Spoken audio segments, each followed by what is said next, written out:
400 पार जो हमको जो समझ में आ रहा है कि ये एक हवा पानी है जो आम जनता को जो है बेवकूफ़ बनाने वाली जो है बात है।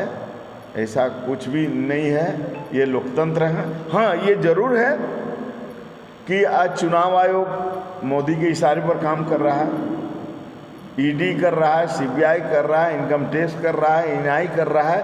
तो उसके माध्यम से अगर ईवीएम का जो बातें चल रही है तो उसके माध्यम से ये हो सकता है, क्योंकि ईवीएम में हम भी इस चीज़ को मानते हैं कि आप देखेंगे होंगे चंद्रयान अभी में लोग गया, जब यहाँ से उसको कंट्रोल कर सकता है तो एक ईवीएम को कंट्रोल करना बहुत बड़ी बात नहीं है। तो इसलिए गड़बड़ी तो है इसमें, और ये ईवीएम के माध्यम से और ये तमाम माध्यम से वो आ सकते हैं। जातीय जनगणना का मामला भारत सरकार की है, ठीक है। ये पॉलिटिकल एजेंडा होगा बिहार के लिए या झारखंड के लिए, मुख्य रूप से ये काम भारत सरकार को करने का है। तो ये भारत सरकार में अभी तो चुनाव है, कौन सत्ता में आएगी, तो हम लोग इसीलिए तो पूछ रहे हैं कि भाई इंडिया गठबंधन आप इसको जातीय जनगणना कराएंगे क्या, एनडीए गठबंधन कराएंगे, हम लोग यही तो चाह रहे हैं। तो ये राज्य का मामला नहीं है, ये भारत सरकार का मामला है। बिहार सरकार ने तो कराया जाता है। नहीं, वो पॉलिटिकल के लिए कराया है, वो अपनी जो है राजनीतिक लाभ के लिए, लेकिन जो है ये काम भारत सरकार का है, ये स्टेट गवर्नमेंट का ये नहीं है।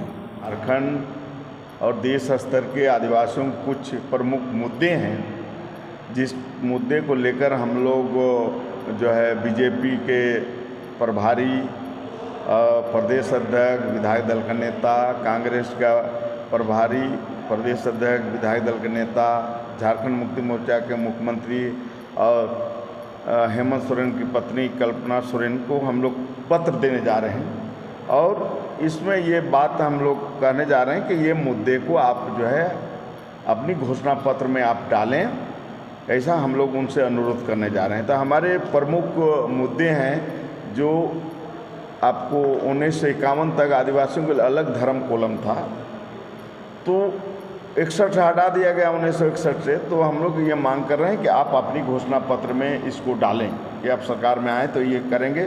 दूसरा जो है 2025 में पुनः परिसीमन होगा, तो 2001 के परिसीमन में 6 सीट आदिवासियों को घट चुकी है, और 2025 में पुनः 2 सीट, माने 8 सीट आदिवासियों का सीट घटने जा रहा है, आरक्षित सीट। तो इसमें हम लोग ये पार्टी से राय हम लोग जानना चाह रहे हैं। तीसरा चीज़ की समान नागरिक संहिता यूसीसी पूरे देश में लागू करने की बात चल रही है, तो अगर ये लागू होता है तो आदिवासी मुक्त भारत बन जाएगा और हमारे सारे अस्तित्व ही समाप्त हो जाएंगे। तो इस पर हम लोग पार्टी से राय जानना चाह रहे हैं कि इसमें आपकी क्या कहना है। चौथा जो है एमएसपी पर हम लोग बात कर रहे हैं कि आधी जनसंख्या पूरे देश में किसान है और उनका आर्थिक स्थिति दिनों दिन खराब हो रही है। हम लोग भी किसान हैं, हमारे बाप दादा भी किसान हैं, तो हम चाहते हैं कि एमएसपी का कौन पार्टी क्या गारंटी देगी, इसको भी हम लोग चाहते हैं जानना। और पांचवा है कि इस देश में जाति जनगणना होना चाहिए, क्योंकि हमारे जो 5th शेड्यूल एरिया में जो हम लोग देख रहे हैं कि आदिवासी को, एसटी को, एससी को आरक्षण मिल रहा है और ओबीसी को नहीं मिल पा रहा है, तो बड़ा आपसी तुतुम में जो हो रहा है। तो हम लोग ये चाहते हैं कि इसका जनगणना हो और जनसंख्या हमारे जितना है एसटी, एससी, ओबीसी, उनको जो है वो उसको आरक्षण मिले।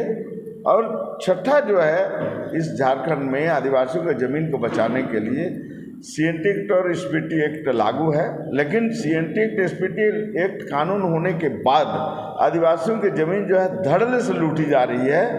तो इस पर ये जो पार्टियां हैं बीजेपी, कांग्रेस, जेएमएम, इसका क्या रुख है? क्या आप सीएनटी एसपीटी एक्ट को सख्ती से लागू करने के लिए आप प्रयास करेंगे, सशक्त कानून बनाएंगे? तो ये मुद्दे को जो है हम लोग चाह रहे हैं कि पार्टी जो है अपनी घोषणा पत्र में डाले, और नहीं डालेगा तो हम लोग समझेंगे कि भाई, चूँकि सारे लोग बोलते हैं, मोदी जी भी आए थे 15 नवंबर को, बड़ी बड़ी बात कहे आदिवासियों के पक्ष में। राहुल बाबा भी बोल रहे हैं कि जल जंगल जमीन यहाँ का आदिवासियों का है, यहाँ का मूल निवासी है। तो इस तरह की बातें तो हो रही है, लेकिन हम लोग चाह रहे हैं कि आप अपनी घोषणा पत्र में ये तमाम मुद्दे को डालें ताकि हम समझ सकें कि हमारे आपका कथनी और करनी में आपका समानता है।